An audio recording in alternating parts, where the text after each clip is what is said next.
레위기 25장. 여호와께서 시내산에서 모세에게 말씀하셨습니다. 이스라엘 백성에게 전하여라. 내가 너희에게 줄 그 땅으로 들어가면 너희는 그 땅이 여호와를 위하여 안식할 수 있도록 특별한 시간을 주어라.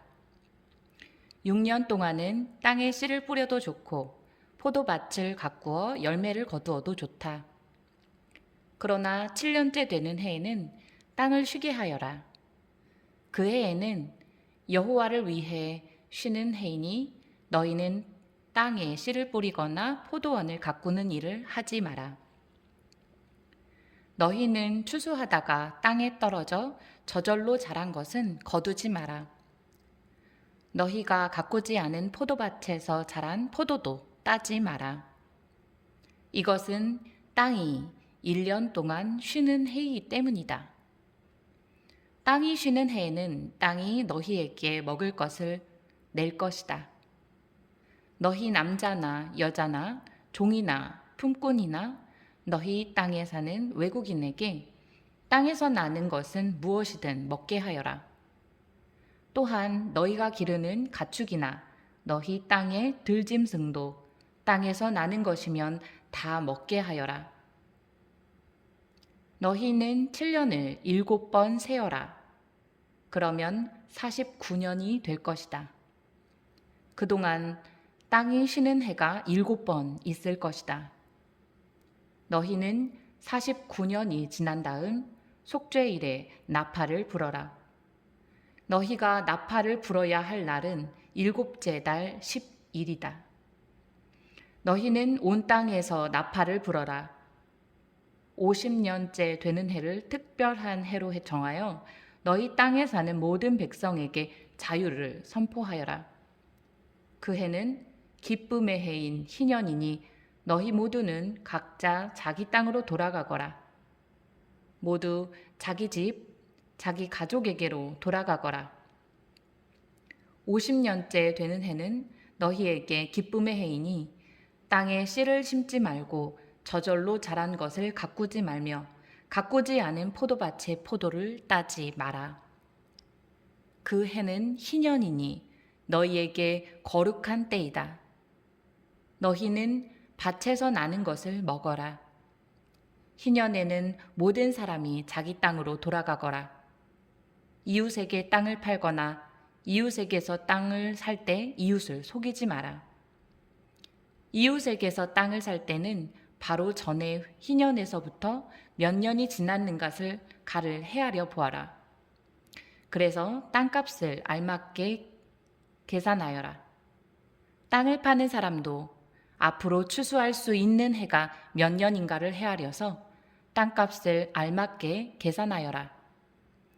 여러 해가 남았으면 값을 더 치러야 하고 몇 해 안 남았으면 값을 덜 치러도 될 것이다. 이웃은 희년까지 추수할 횟수에 따라 내게 팔 것이다. 너희는 서로 속이지 마라. 너희는 하나님을 두려워하여라. 나는 너희 하나님 여호와이다. 나의 모든 가르침과 규례를 기억하고 잘 지켜라. 그러면 너희가 그 땅에서 안전하게 살 수 있을 것이다. 그 땅이 너희에게 좋은 열매를 주며 너희는 먹고 싶은 만큼 먹을 수 있을 것이다.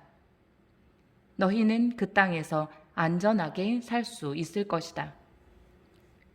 하지만 너희는 씨를 뿌리지도 않고 심은 것을 거두어 들이지도 않는다면 7째 해에는 무엇을 먹고 삽니까? 하고 물을 것이다.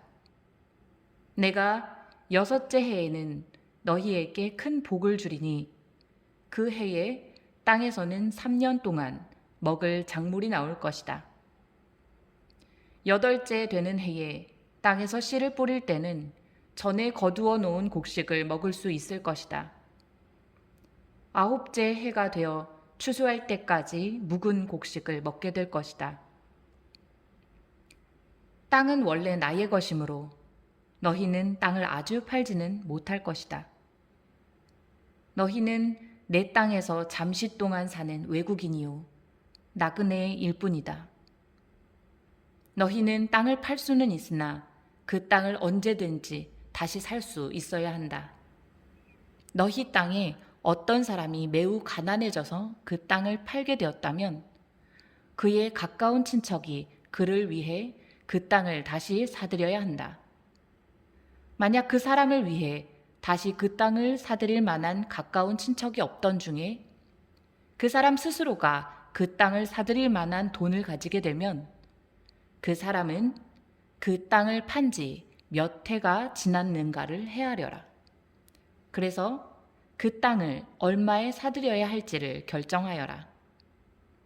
그렇게 해서 그 땅을 사들이면 그 땅은 다시 그 사람의 것이 된다.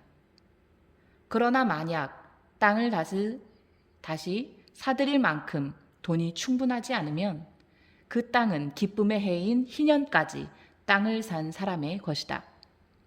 그러나 기쁨의 해가 돌아오면 땅을 산 사람은 땅을 원래 임자에게 돌려주어라. 성벽 안에 사는 사람이 집을 팔았으면 1년 안에는 언제든지 그 집을 다시 살 수 있으나 만약 1년 안에 그 집을 다시 사지 않으면 성벽 안에 그 집은 산 사람의 것이 되어 자손 대대로 그의 것이 된다. 또한 희년이 돌아와도 원래의 임자에게 돌아가지 않을 것이다. 그러나 성벽이 없는 마을의 집은 토지와 같이 여겨라. 그런 집은 다시 사들일 수 있으니 희년이 돌아오면 그런 집은 원래 임자에게 돌려주어라. 레위 사람은 성벽 안에 있는 집이라도 언제든지 자기 집을 다시 살 수 있다.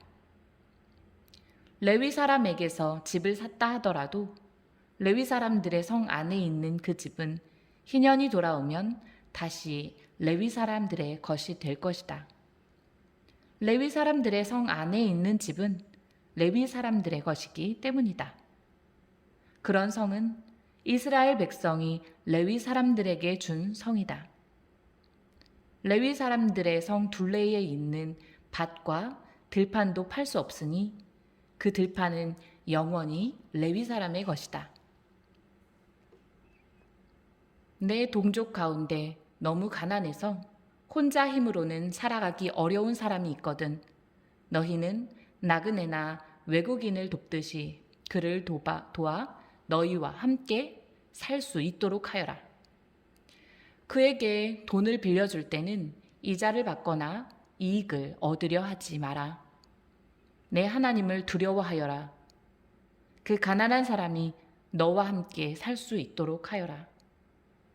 그에게 이자를 받을 생각을 하고 돈을 빌려주지 마라. 그에게 이익을 바라고 먹을 것을 줘서도 안 된다. 나는 너희를 이집트 땅에서 인도해낸 너희 하나님 여호와이다.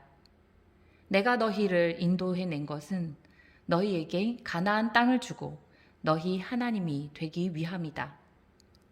내 동족 가운데 너무 가난해서 자기 몸을 종으로 팔려고 하는 사람이 있더라도 너는 그를 종부리듯 하지 마라. 너는 그들을 품꾼이나 나그네처럼 여겨서 기쁨의 해인 희년이 돌아올 때까지 너와 함께 살 수 있도록 하여라. 기쁨의 해가 돌아오면 그를 돌려보내라. 그가 자기 자녀를 데리고 자기 가족이 있는 조상의 땅으로 돌아가게 하여라.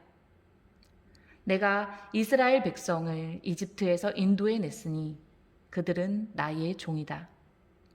그러므로 그들을 종으로 여겨 팔아서는 안 된다. 너는 그 사람을 고되게 부리지 마라. 너는 내 하나님을 두려워하여라. 남종이나 여종을 두고 싶으면 내 둘레에 있는 다른 나라 중에서 사오너라. 또 너와 함께 사는 외국인 자녀 가운데서 종을 얻을 수도 있고 너와 함께 태어난 그들의 가족 가운데서도 얻을 수 있다. 너는 그들을 너의 것으로 삼을 수 있다. 너는 그런 외국인 종을 내 자손에게 물려줄 수도 있고, 너는 그들을 영원히 종으로 삼을 수도 있다. 그러나 너의 형제인 이스라엘 백성들끼리 서로 고되게 부리지 마라. 너와 함께 사는 외국인이나 나그네가 부자가 되었다고 하자. 그리고 너의 동족 가운데 한 사람이 가난하게 되었다고 하자. 그 가난하게 된 사람이 너와 함께 사는 외국인에게 종으로 팔렸거나 아니면 그 외국인의 가족 가운데 다른 사람에게 팔렸다고 하자. 이때 그 가난한 사람은 팔린 후에도 그 몸값만 지불하면 자유의 몸이 될 권리가 있다. 그의 가까운 친척 중 한 사람이 그를 다시 살 수도 있고, 삼촌이나 사촌이 다시 살 수도 있다. 누구든지 그의 가까운 친척 가운데 한 사람이 그를 다시 살 수도 있고, 아니면 그가 스스로 돈을 벌어 값을 치르고 자유의 몸이 될 수 있다. 값을 치를 때는 그 사람이 외국인에게 자기 몸값을 판 해로부터 시작해서 돌아올 희년까지 횟수를 헤아려 값을 계산하여라.